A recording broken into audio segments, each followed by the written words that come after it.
Usborne has a ton of wonderful fun books for kids, and they're super fun, but they're also educational. They teach fine motor skills, hand-eye coordination, drawing, math skills.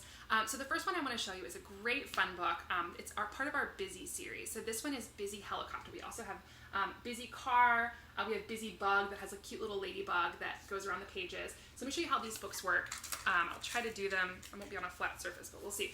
So it talks about what kind of the job of a helicopter is and how they often go to rescue people. And so this one, it says 2 boys are stranded on some rocks and the helicopter needs to pick them up. So what you do is you take the toy and you pull it back,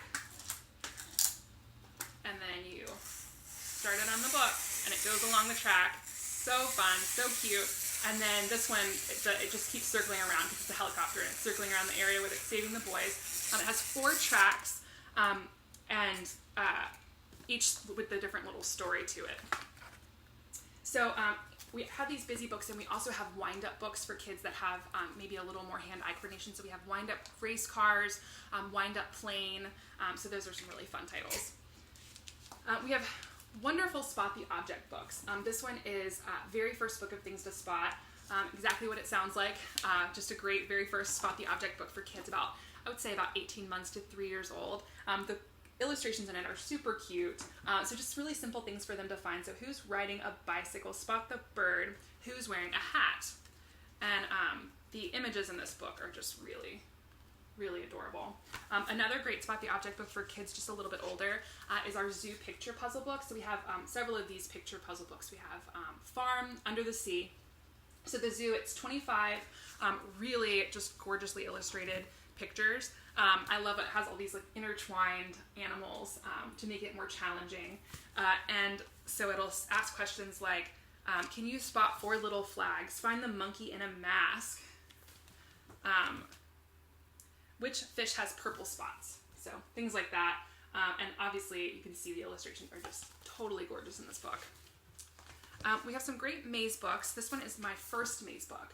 So for kids that are just getting started on mazes, it has 24 simple mazes to solve. And it also has extra little puzzles, lots of things to spot and count and talk about in this book as well. So it kind of acts as a fun little Spot the Object book too.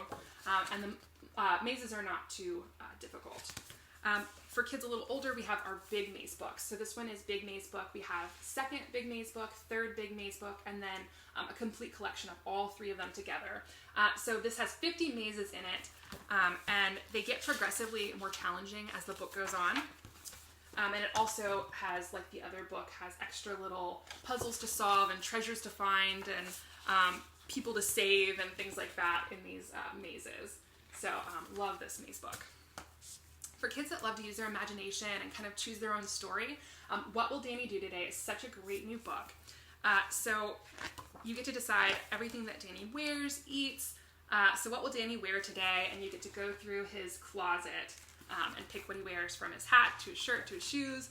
Will he pick a crunchy, chewy, or wobbly breakfast? What do you think he'll drink? So you get to go through his cabinets and his fridge and figure out exactly what he's going to drink. And you also get to decide what he plays at recess. Tons of decisions to make in this book, and so you can read it over and over again, and it'll change every time. I often get asked if we have any cookbooks, and we finally have a new cookbook. I love it. It's called Start to Cook. It's got tons of recipes in it, and it talks about, so it has different sections to talk about food. So it talks about fruit, everything you need to know about fruit. It has some really simple recipes in it, so fruit smoothies, and then some that are a little more challenging, so like appleberry crisp.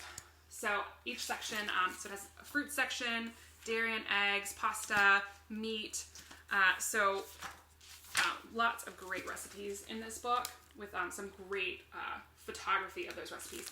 It also has a great section talking about allergies, and it talks about allergies for each of these recipes. So if you're allergic to gluten, or if you're allergic to dairy, which of these recipes you can't make, and it kind of explains those allergies and helps kids understand their allergies. So love this book. Those are all the fun books that I want to show you. I hope you see something here that the kids in your life are going to love.